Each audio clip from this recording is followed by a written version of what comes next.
राधे राधे। स्वागत है आप सभी का हमारे चैनल पेज पर। सोमवती अमावस्या पर पितरों की आत्मा की शांति, पितृदोष से मुक्ति और पितरों का आशीर्वाद प्राप्त करने के लिए कई काम किए जाते हैं, जैसे पितृ तर्पण, पीपल के पेड़ की पूजा और दान पुण्य करना। लेकिन सबसे उत्तम माना जाता है पशु पक्षियों को भोजन अपने पितरों के नाम से कराना, और इससे पूर्वजों को मोक्ष भी मिलता है, घर में सुख समृद्धि बढ़ती है और उनका आशीर्वाद हमें प्राप्त होता है। तो पितृ की शांति के लिए हम कैसे भोजन कराएंगे पशु पक्षियों को या गाय को, उसकी विधि हम इसमें जान लेते हैं। चलिए, सबसे पहले एक रिक्वेस्ट है, आगे बढ़ने से पहले प्लीज़ प्लीज़ प्लीज़ इस वीडियो को 4-5 लोगों में शेयर कर दीजिए, और अगर हो सके आपको कोई आपत्ति ना हो, क्योंकि ये फ्री ऑफ कॉस्ट है, चैनल भी सब्सक्राइब करें और हमारे चैनल के अन्य वीडियो भी देखें। आपका एडवांस में धन्यवाद मैं दे रही हूँ हृदय से।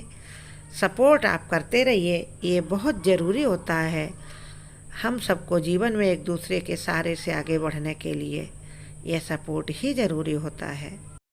सोमवती अमावस्या के दिन गाय और कौवे को भोजन कराने से पितृ बहुत प्रसन्न होते हैं और सुख समृद्धि का आशीर्वाद देकर अपने पितृलोक को जाते हैं। और यह सोमवती अमावस्या अधिक मास की है। लगभग 30 वर्षों के बाद ऐसा सुअवसर आया है, इसलिए इसे न चूकें। चलिए, हम आपको इसमें बताएंगे भोजन कराने की क्या विशेष धार्मिक विधि होती है। सबसे पहले सुनिए, गाय को भोजन कैसे कराएं। अपने घर में शुद्ध सात्विक भोजन स्नान करने के बाद बिना प्याज लहसुन का बनाएं। एक थाली में उसे रखें और उसमें जो भी आपने सब्जी, खीर, पूड़ी या रोटी, दाल जो भी बनाया है, रोटी बनाई है तो रोटी पर घी चुपड़ें और उसके बाद उसमें गुड़ जरूर रखें। यदि संभव हो तो खीर अवश्य बनाएं, जिससे आपको बहुत अधिक प्रसन्नता मिलेगी अपने पूर्वजों की। और गाय को हरी घास भी इस दिन खिलाएं। गाय को हरा चारा खिलाने से भी पितृदोष से मुक्ति मिलती है। जो लोग परदेश में रहते हैं, भोजन स्वयं नहीं बना सकते, जैसे कई लोग जेंट्स लोग रहते हैं, रहते हैं जो भोजन नहीं बनाते, उनको लगता फिर क्या करें, गाय को कैसे खिलाएं, तो वह हरा चारा गाय को खिला सकते हैं। या मार्केट से पूरी सब्जी और गुड़ खरीद कर गाय को खिला सकते हैं।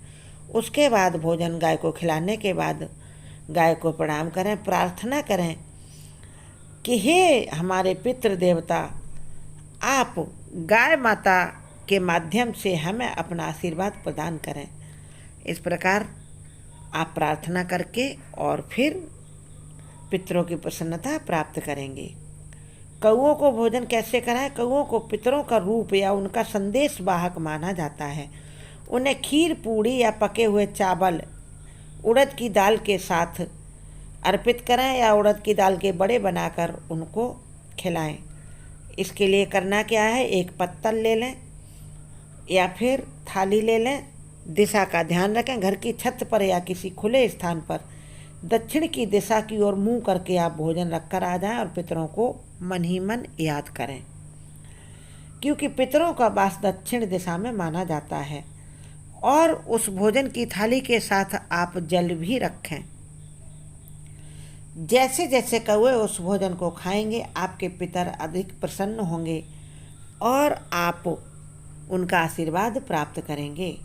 मन ही मन आप कहें, हे पितृदेव, यह अन्न हमने आपके निमित्त तैयार किया है, कृपया आप इसे ग्रहण करें और अपनी कृपा हम पर और हमारे परिवार पर बनाए रखें।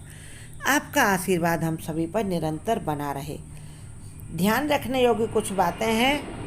सोमवती अमावस्या के दिन पितरों की विशेष प्रसन्नता के लिए गाय और कौवे के साथ साथ आप कुत्ते को भी भोजन कराएं। चींटियों के लिए भी भोजन खुले स्थान पर डाल दें, जहाँ चींटी की बांबी हो, यानी जहाँ चींटियाँ अपना घर बना लेती हैं, उसके पास आप चावल, गुड़, चीनी या रवा में चीनी मिलाकर अवश्य रख कर आएँ।